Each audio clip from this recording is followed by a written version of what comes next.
सिद्धेभ्यः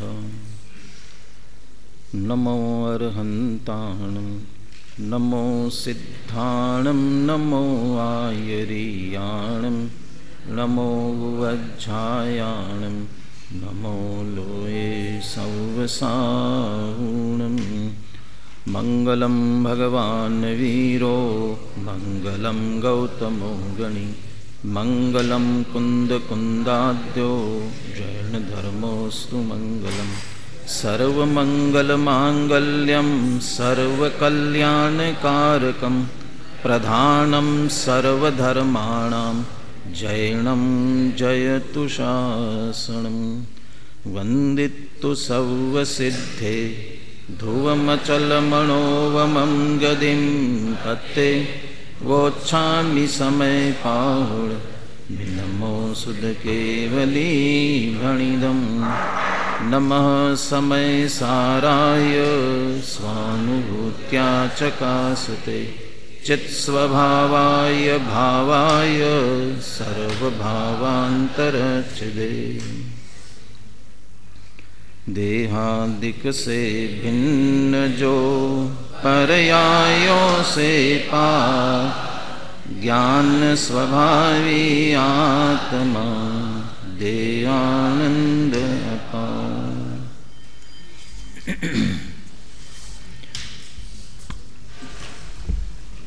गायक भाव प्रबोधिनी टीका में जीव जीव अधिकार का मंगलाचरण अलग है ना, ये तो पूर्व रंग का मंगलाचरण है। रागादि वर्णादि से है यह आत्म भिन्न शुद्ध बुद्ध चैतन्य में और अखंड अनन्य।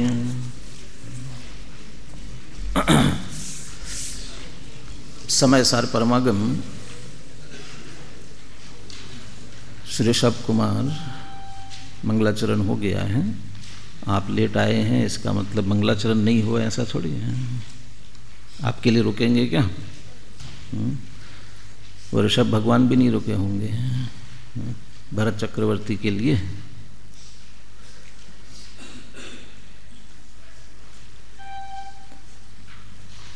प्रकरण पूर्व रंग से चलावे कि जीव अजीव अधिकार से चलावे। मेरे विकल्प में तो पूर्व रंग वाला था, वही क्रम आगे चले, लेकिन यहाँ पाठ जीव अजीव अधिकार का प्रारंभ कर दिया तो भी जीव अजीव अधिकार वाला जो उपसंहार का प्रकरण है वह अभी सुबह के क्रम में चलाएंगे और शाम को जो क्रम चल रहा है वही चलाएंगे। थोड़ा बाकी श्रोताओं के हिसाब से भी जो रात्रि के स्वाध्याय में आते हैं उनको वहाँ क्रम नहीं टूटे, इसके लिए भी वही उचित था। इसलिए यहाँ अभी अपन 38-39 ये कलश कल कक्षा में चर्चा में हुए थे और आगे 67वीं गाथा से संबंधित भी है, उसी क्रम में आगे विषय बढ़ेगा। इसलिए इन कलशों के चर्चा के बाद 67वीं गाथा प्रारंभ करेंगे। इन दोनों कलशों का नाटक समय सार का जो भावानुवाद है वह भी अपना बाकी था, वह भी चर्चा में आ जाएगा। अपने पाठ पर जिन्होंने ध्यान दिया होगा उनको ख्याल में आया होगा कि क्या विषय चल रहा है। मंगलाचरण अभी पुनः अपन ने हिंदी का पढ़ा था। रागादि वर्णादि से यह आत्म भिन्न शुद्ध बुद्ध चैतन्य में। इस अधिकार का मूल विषय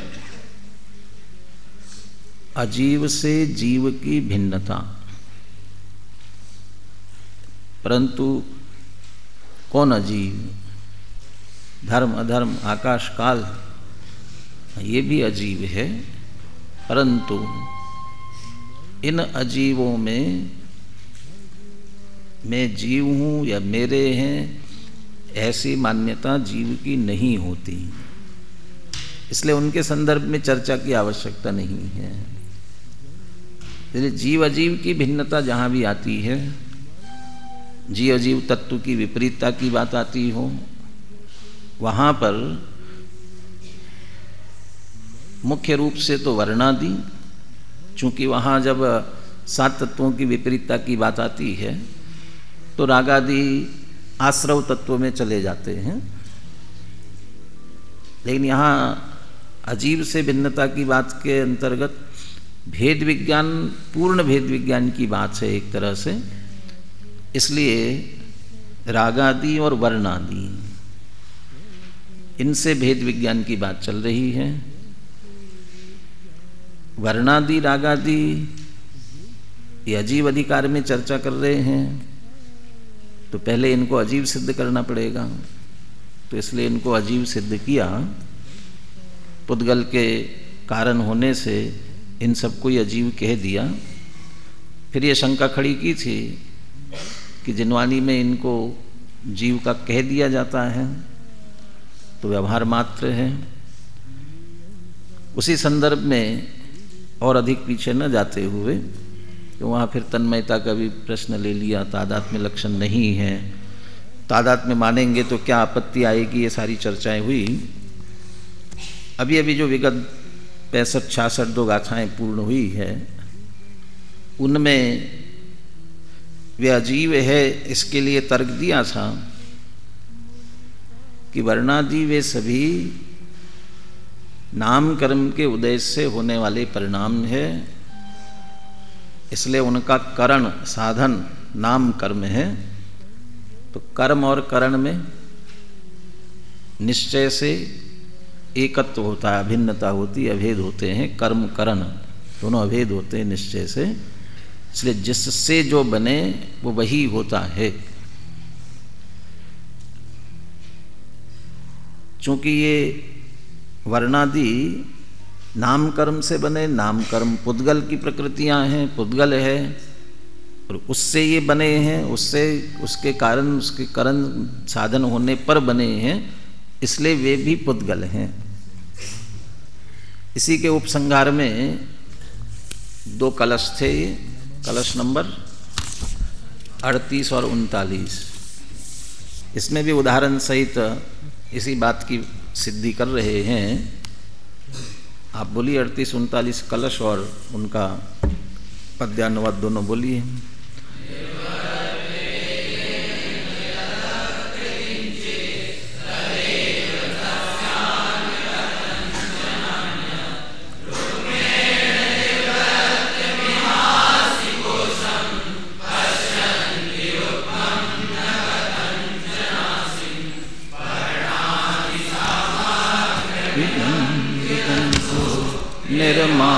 निर्माणमेकस्य हि पुद्गलस्य ततोस्त्विदं पुद्गल एव नात्मा यथा स विज्ञानगणस्ततोऽन्यः।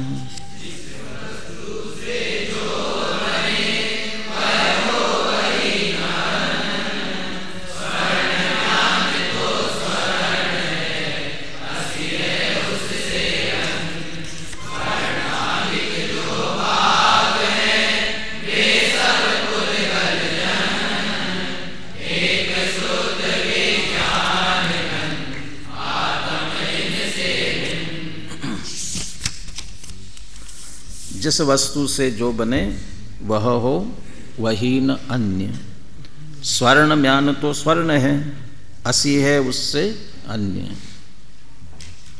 कदाचित किसी तलवार की मैन सोने की बनी हो तो उसे देख करके ये कहा जाता है कि ये सोने की तलवार है, लेकिन कहते कभी भी तलवार सोने की नहीं होती है, उसका ऊपर का रखने का कोश, इसलिए मूल संस्कृत में 80 कोश लिखा हुआ है, जैसे मैन कहते हैं, वह सोने की होती है। तब वास्तव में म्यान सोने से बनी है तो वो मैन को ही सोने का कहा जाएगा। उस मैन में तलवार रखी गई है इसलिए तलवार भी सोने की हो जाए, ऐसा तो नहीं है। हाँ, कदाचित वो मैन किसकी बनी हो, कौन सा वो पारस, पारस पत्थर की बनी हुई हो वो मैन, फिर क्या होगा, फिर तलवार जरूर सोने की हो जाएगी। उस एक तलवार की क्या बात, फिर जितने तलवार उसमें रखते जाओगे वो सब सोने के होते जाएंगे।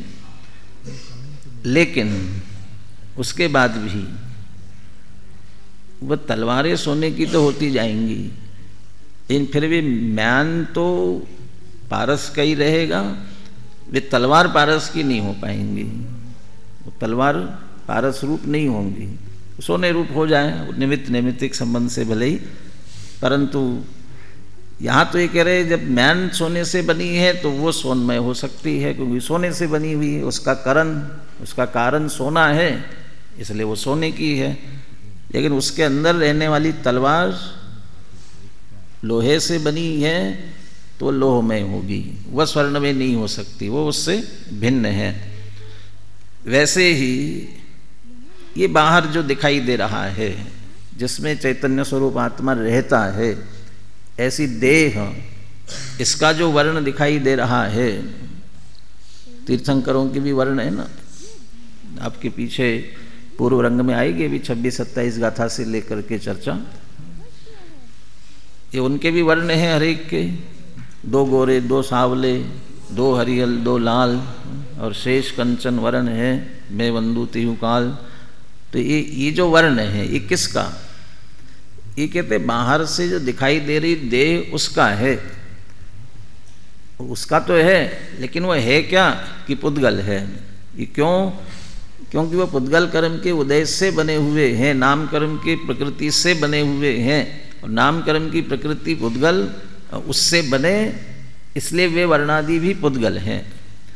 लेकिन वे पुद्गल होने से उनके बीच रहने वाला आत्मा वह तो पुद्गल होने वाला नहीं है, वह तो उससे भिन्न ज्ञान घन स्वरूप है, तो उससे अन्य है, वो वर्णादि वाला नहीं है, इसलिए वर्णादि जीव के नहीं है। इस वर्णादि को जीव का नहीं ये कहते हुए अकेले वर्णादि की बात नहीं है, वर्णादि से लेकर गुणस्थान पर्यंत 29 प्रकार के भाव की बात ली 50 से 55 गाथा में।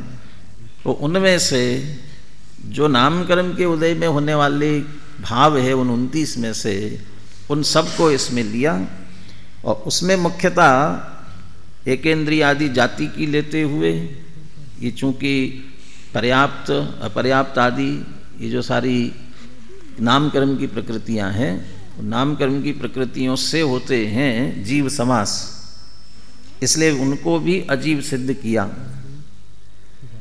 अब पुनः ये चित्त में शंका खड़ी होती है, आप कुछ भी कहो, परंतु जिनवानी में तो एकेंद्रीय जीव 2 इंद्रिय जीव ऐसा तो कहा ही जाता है, तो इनको जीव कहा है ना, और वैसे उपसंहार की तरफ भी बढ़ रहे हैं, इसलिए पुनः एक बार आगाह कर रहे हैं कि वह सब कथन व्यवहार का है, वे जीव नहीं है वर्णादि।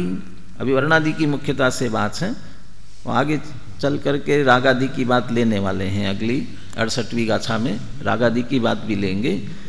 लेकिन इन वर्णादि को कदाचित जीव कह दिया जाता है, एकेंद्रिय आदि को जीव समास जो है उनकी दृष्टि से इनको जीव कहा जाता है, लेकिन इस सब को मात्र व्यवहार समझना चाहिए। 67वीं गाथा में बात करेंगे। ये अपन बनारस दास जी का छंद इसका पढ़ना है, अनुशीलन में 454 पेज पर, 454 पेज पर नाटक समय सारे का छंद।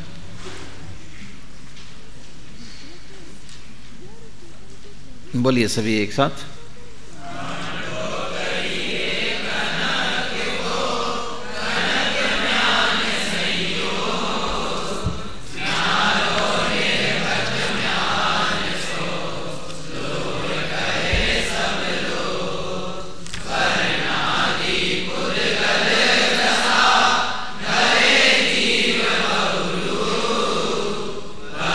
विचार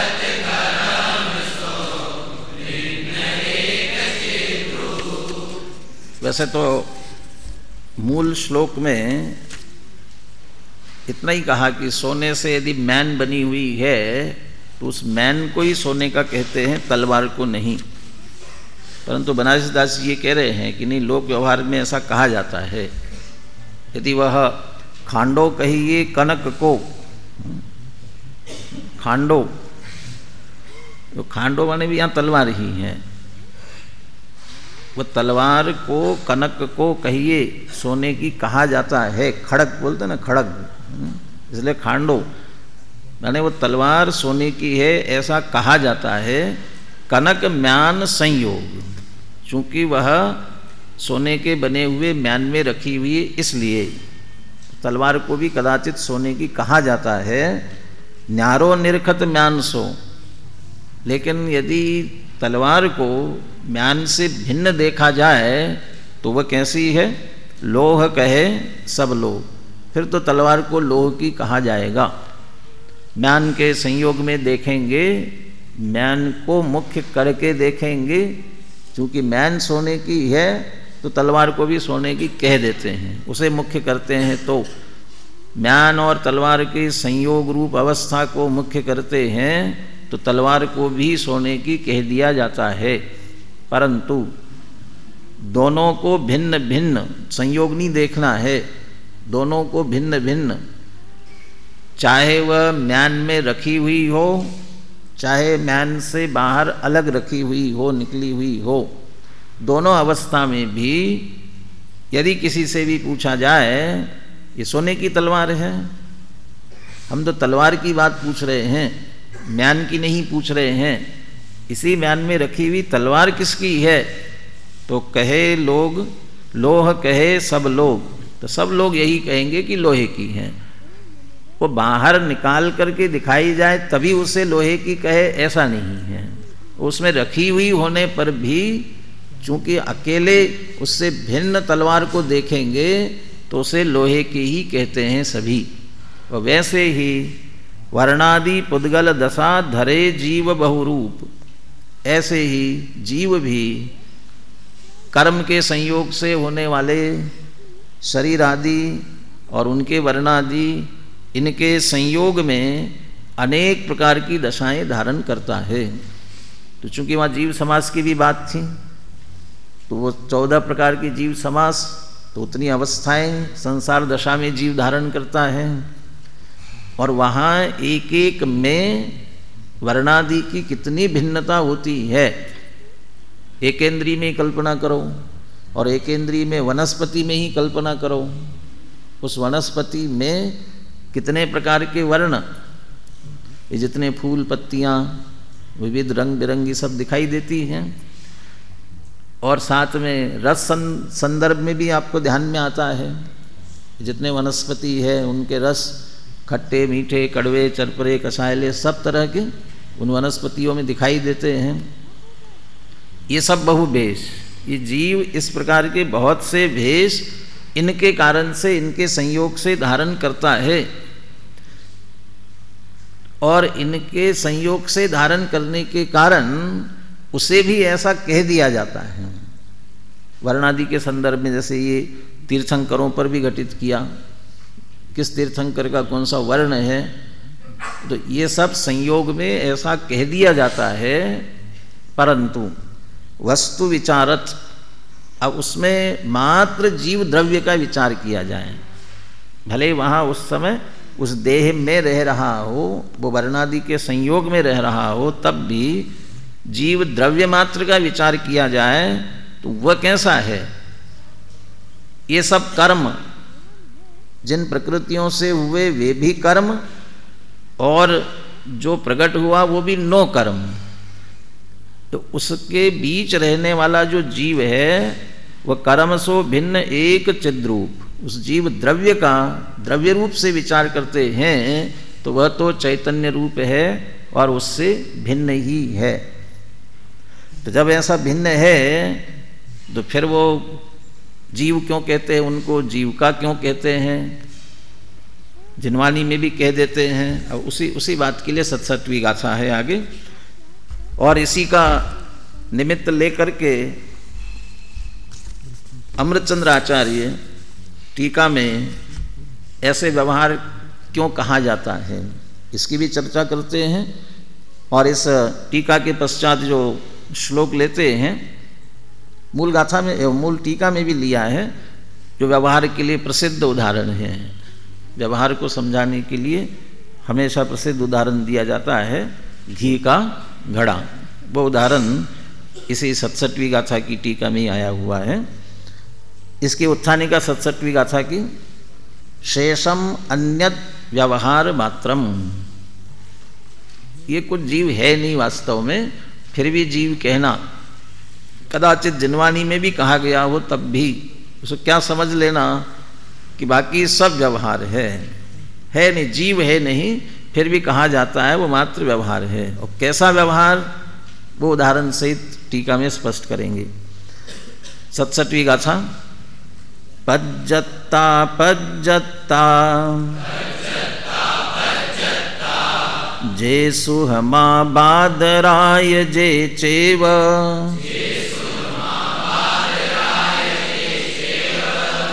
देहस्य जीव सन्ना सुत्ते व्यवहार दोत्ता। तो यहाँ भी सुत्ते कहा ही हुआ है सूत्र में, और सूत्र माने जिनवाणी में। किन किन को? पज्जत्ता पज्जत्ता जे सुहमा बादराय, पर्याप्त अपर्याप्त सूक्ष्म बादर। और इसी निमित्त से चूंकि पिछली गाथाओं से जुड़ करके बात चलती है, इसलिए पूरे 14 जीव समास एक इंद्रिय आदि से लेकर, और वैसे भी घटित होंगे, क्योंकि सूक्ष्म बादर कहेंगे तो ये एक इंद्रिय में होते हैं सूक्ष्म और बादर, 2 इंद्रिय आदि में नहीं होते क्या? 2 इंद्रिय से आगे में सूक्ष्म बादर नहीं होते हैं? हाँ, होते हैं कि नहीं? हाँ, होते हैं, नहीं होते हैं? हाँ, बाकी सब बादर होते हैं ना, इसलिए सूक्ष्म बादर का भेद नहीं होता, तो बाकी सब बादर के अंतर्गत आएंगे, इसलिए वो बाकी के भेद नहीं किए। एक इंद्रिय में 2 भेद कर दिए, सूक्ष्म और बादर। और बाकी पर्याप्त पर्याप्त कौन? ये सभी है, 5 इंद्रिय के सभी है, इसलिए इन सभी को उसमें लिया हुआ 14 जीव समास वाले।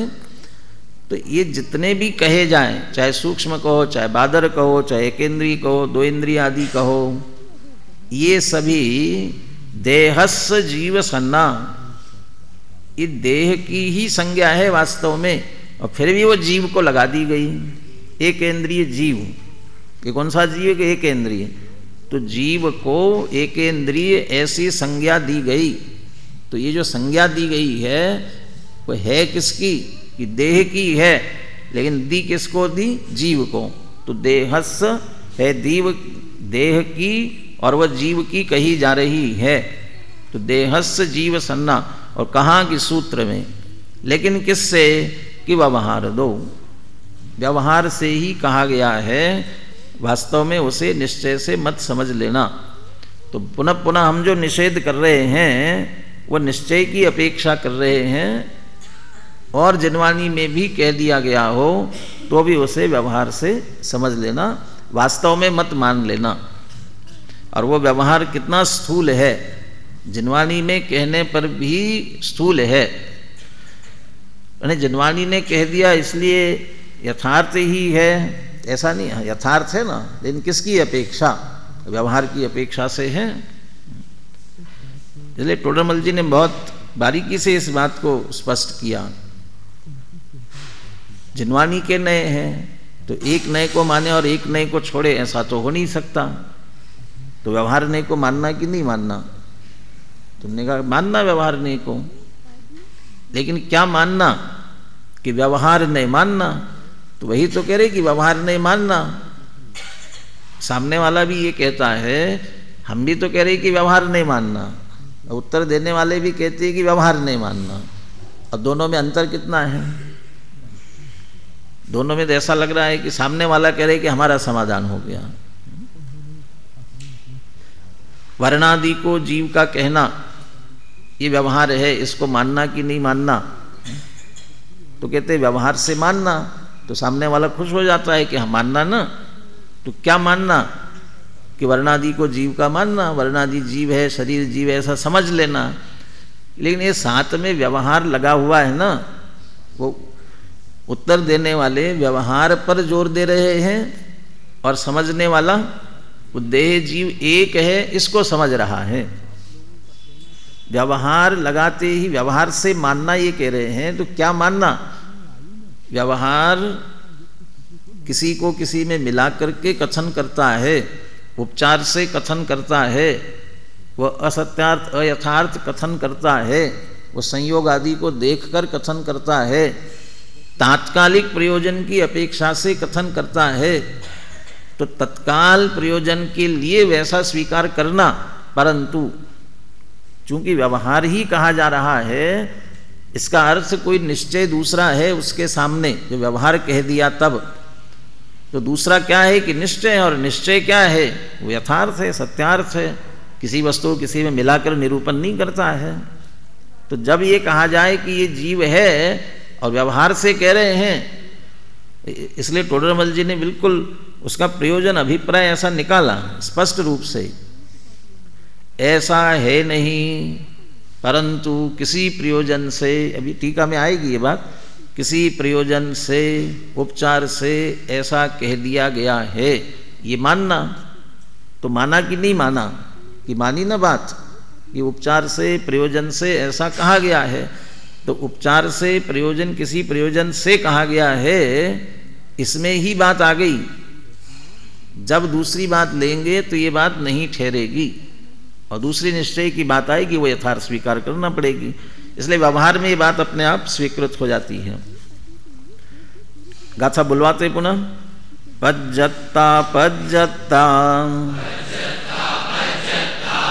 जे सुहमा बादराय जे चेव देहस्य जीव सन्नाम सुत्ते व्यवहार दोत्ता।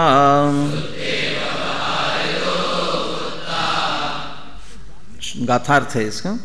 शास्त्रों में देह के पर्याप्तक अपर्याप्तक सूक्ष्म बादर आदि जितने भी नाम जीव रूप में दिए गए हैं कि जीवों की संज्ञा, वे सभी व्यवहारने से ही दिए गए हैं। और व्यवहारने से ही दिए गए हैं, इसमें समझ लेना कि निश्चय से ये वास्तव में जीव के नहीं है। बोलिए गाथा और पद्यानुवाद बोलिए।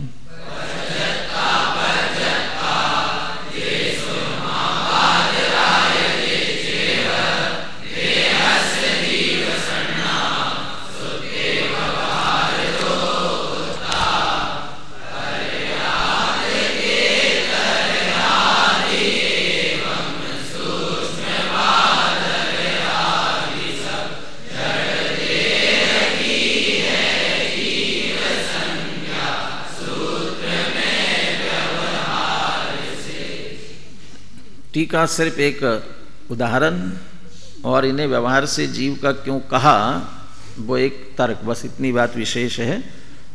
यत् किल बादर सूक्ष्म एकेंद्रीय द्वि त्रि चतुः पंचेंद्रीय पर्याप्त अपर्याप्ता इति शरीरस्य संज्ञा सूत्रे जीव संज्ञात्वेन उक्ता। यहाँ पूरे गिना दिए एकेंद्रीय आदि लेकर के जो 14 जीव समास है, पूरे 14 ही जीव समासों को गिना दिया गया। 14 कैसे होते हैं कल कक्षा में कह दिया था। इसलिए यहाँ क्रम से लगा दिया बराबर उन्हें। बादर सूक्ष्म एकेंद्रीय, तो बादर सूक्ष्म एकेंद्रीय की तरफ से लगा लिया। फिर द्विंद्रिय चतुरिंद्रिय पंचेंद्रिय, संगी असंगी नहीं जोड़ा इसमें, ये और जोड़ लेना। पंचेंद्रियों में संगी और असंगी ऐसे वे 7 हो जाते हैं भेद। और फिर पूरे के पूरे पर्याप्त और अपर्याप्त। इसमें हम कौन हैं? इसमें हम कौन हैं? हाँ, संगी पंचेंद्रिय पर्याप्त, बराबर है ना? यही है ना? समय सार में बैठ करके बोल रहे हो, समय सार का स्वाध्याय करते हुए बोल रहे हो कि संगी पंचेंद्रिय पर्याप्त है। वही समझाना चाहते हैं। हाँ ये है, ये व्यवहार से जिनवानी में कहा हुआ है। तो पूछे तो ये पूछना चाहिए निश्चय से कि व्यवहार से, हम कौन है इसमें, व्यवहार से। हाँ, और यदि सामने वाला गलत सिद्ध कर रहा हो तो कहना चाहिए तुम निश्चय से कह रहे हो, हम व्यवहार से कह रहे हैं, तो तुम भी सही और हम भी सही, दोनों सही ना, कहाँ गलत है? गलत तो नहीं है, लेकिन अभी प्रयोजन किस बात का है, वह उस प्रयोजन की अपेक्षा से किसको मुख्य करना। अब ये आगे कह रहे हैं इसमें, अप्रयोजनार्थ पर प्रसिद्ध्या घृत घटवत व्यवहार। अप्रयोजनार्थ, ये बात अप्रयोजन भूत है। अब ये अप्रयोजन भूतपना किस अपेक्षा? मोक्ष मार्ग की अपेक्षा, सम्यक दर्शन प्रकट करने की अपेक्षा, आत्मा के अतीन्द्रिय आनंद निराकुल सुख प्रकट करने की अपेक्षा। यदि आत्मा को सम्यक दर्शन प्रकट करना है, निराकुल आत्मिक सुख प्रकट करना है, मोक्ष मार्ग पर आकर के मुक्ति प्राप्त करना है, तो फिर इन देह की संज्ञाओं में उलझने से काम नहीं चलेगा। उसके लिए तो अप्रयोजन भूत है। इससे हमारा, और इसीलिए अभूतार्थ कहते हैं ना, अभूतार्थ अर्थ हमारा प्रयोजन व जिनसे सिद्ध न हो, अप्रयोजन भूत, अप्रयोजन भूत, इनसे हमारा प्रयोजन सिद्ध नहीं होगा, इसलिए अप्रयोजन भूत। परंतु पर प्रसिद्धियां, जब समझाना हो अभी कौन सी दशा में है, सम्यक तो प्रकट करने की पात्रता है कि नहीं, कि हाँ है, क्योंकि संगी पर्याप्त जीव है अभी, इसलिए वो कर सकता है, असंगी होता तो नहीं कर सकता था। इस तरह से ये पर की प्रसिद्धि के लिए दूसरों को समझाए कैसे कि ये जीव है, तो ऐसे दूसरों को समझाने के लिए पर की प्रसिद्धि। पर प्रसिद्धिया में दो अर्थ, जो पर की प्रसिद्धि करने वाला है और पर को पर के लिए प्रसिद्ध करने वाला। दूसरे की प्रसिद्धि करता है, व्यवहार जो है वो दूसरे की और दूसरे के लिए। उदाहरण जैसे दिया, घृत घटवत व्यवहार, जैसे घृत घट, ये घी का घड़ा, इसकी तरह। तो जो घी का घड़ा कह रहा है, ये कैसा व्यवहार है? पर को प्रसिद्ध कर रहा है और पर के लिए प्रसिद्ध कर रहा है। किसी घड़े को पहचानना है का मतलब विशिष्ट घड़ा बुलवाना है, मंगवाना है, और उसे बताना है कि वो विशिष्ट घड़ा लेकर के आओ। तो उसे बताना हो तो क्या कहेंगे? यदि मिट्टी का घड़ा कहेंगे तो सारे घड़े मिट्टी के होते हैं। तो जिस विशिष्ट घड़े को हम बुलवाना चाहते हैं, वह हमारा प्रयोजन, वो दूसरे को समझाना है कि वो घड़ा लेकर के आओ। तो उसे कैसे प्रसिद्ध होगी ये बात? तो उसके लिए वो जो संयोग उसमें है, घड़े में रखा गया, उसकी ओर से देख करके ये कहना पड़ेगा। तो दूसरे के लिए कहा। दूसरा, अब वो उसमें घी रखा जाता है, इसलिए उसे क्या कहा गया? घी का घड़ा। तो उस घड़े ने किसको प्रसिद्ध किया? मिट्टी का होते हुए भी घी को प्रसिद्ध किया, इसलिए वो पर प्रसिद्धि, वो दूसरे की प्रसिद्धि करना। माने व्यवहार ऐसा ही करता है, दूसरे के लिए और दूसरे की प्रसिद्धि करता रहेगा, ऐसा काम। अप्रयोजनार्थ, अप्रयोजन भूत है। ऐसा होने पर भी उसका कथन जिनवानी में भी किया गया है। क्यों किया गया? बस वो समझाने के लिए ही। अब उसे आगे पुनः घी के घड़े वाले उदाहरण को आगे स्पष्ट करते हैं। और यथा ही, वो हमेशा तथा ही कहते हैं, लेकिन ये यथा ही कह रहे हैं, इसलिए कि उदाहरण से जोड़ना है इसको। इसके लिए यथा ही कस्यचित आजन्म प्रसिद्ध एक घृत कुंभस्य तद इतर कुंभ अनभिज्ञस्य प्रबोधनाय। अब उसे समझाना है घड़ा क्या होता है, कैसे होता है, और वो कैसा है। आजन्म प्रसिद्ध एक घृत कुंभस्य, उसके घर में एक ही घड़ा था। ये आप बाद में इसमें अनुशीलन में इसमें भी है, अगले 40वें कलश के बाद में वो घी का घड़ा कैसे बनता था पुराने ज़माने में, और उसे जन्म से वो एक ही घड़ा क्यों प्रसिद्ध था, ये बात ख्याल में आएगी। नहीं होती, कल अपन विशेष उस कलश के संदर्भ में बात करते हुए चर्चा करेंगे विशेष। अरे वो जन्म से लेकर के उसे एक ही घड़ा प्रसिद्ध था। अभी तो ऐसा लगेगा कि सैकड़ों घड़े होते हैं, एक ही घड़ा प्रसिद्ध क्यों था? तो जमाना नहीं ऐसा था, इसलिए वो एक ही घड़ा रहता था। और उस बेचारे ने वो घी रखा हुआ देख करके हमेशा जन्म से लेकर के सबसे यही सुना था, वो घी का घड़ा, घी का घड़ा, घी का घड़ा। अब उसके चित्त में बैठ गया, उसने यही मान लिया घड़ा किसका होता है? घी का होता है। अब उसे समझाना है। उसे समझाने के लिए क्या करेंगे? अब कहते उसे पहले ये कहना पड़ेगा, तुम जो यह घी का घड़ा कहते हो, ऐसा कहते हुए वो कहने वाले को भी पहले व्यवहार लेना पड़ेगा काम में, तो क्योंकि उसे समझाने के लिए। अरे तद इतर कुंभ अनभिज्ञस्य, उससे भिन्न और किसी घड़े को नहीं जानता, उसको प्रबोधनाय, उसे समझाने के लिए। अब क्या कहेंगे? योऽयं घृत कुंभः, पहले तो यही कहेंगे जो ये घी का घड़ा है ना। अब फिर कहते, अब निषेध करेंगे, स मृण्मयो न घृतमया। यह क्या है? कैसा है? मृण्मया, मिट्टी रूप है, मिट्टी है, मिट्टीमय है, इसलिए मिट्टी का है। न घृतमया, घी मय नहीं है, घी से बना हुआ नहीं है।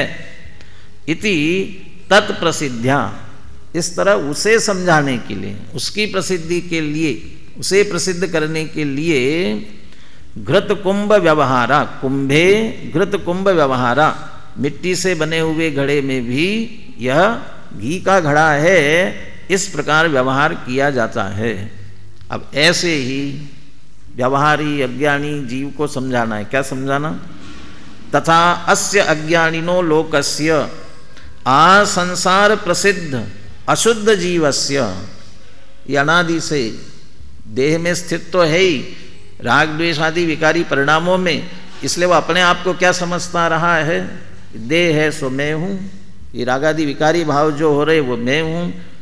तो देहादि वर्णादि रागादि परिणामों को अपना समझता रहा है, और इनसे जो अशुद्ध जीव है वही उसे प्रसिद्ध है। तो उसे समझाने के लिए शुद्ध जीव अनभिज्ञ से, शुद्ध जीव को नहीं जानता, उसे प्रबोधनाय, उसे समझाने के लिए योऽयं वर्णादिमान जीवः, तो पहले यही कहेंगे, ये जो देह वाला जीव है ना, ये जो वर्णादि वाला जीव है, स ज्ञानमयो न वर्णादिमया, वो कैसा है? ज्ञानमय है, वर्णादिमय नहीं है। तो ये पर की प्रसिद्धि अज्ञानियों को समझाने के लिए, उनकी प्रसिद्धि के लिए, इति तत्प्रसिद्ध्या जीवे वर्णादिमत व्यवहारः, जीव में वर्णादिमान पने का या एकेंद्रियादि का, जीव समास का इस प्रकार से व्यवहार किया जाता है। अब इस व्यवहार में से अपना प्रयोजन क्या सिद्ध कर लेना? प्रयोजन अपना सिद्ध कर लेना। ऐसा कहने पर भी वह वर्णादिमय होता नहीं है, वो कैसा रहता है? ज्ञानादिमय ही रहता है। इसलिए वस्तु स्वरूप से तात्विक दृष्टि से विचार किया जाए तो मैं कैसा हूँ? ज्ञानमय ही हूँ। कहने में दिक्कत नहीं है, दिक्कत कहाँ है?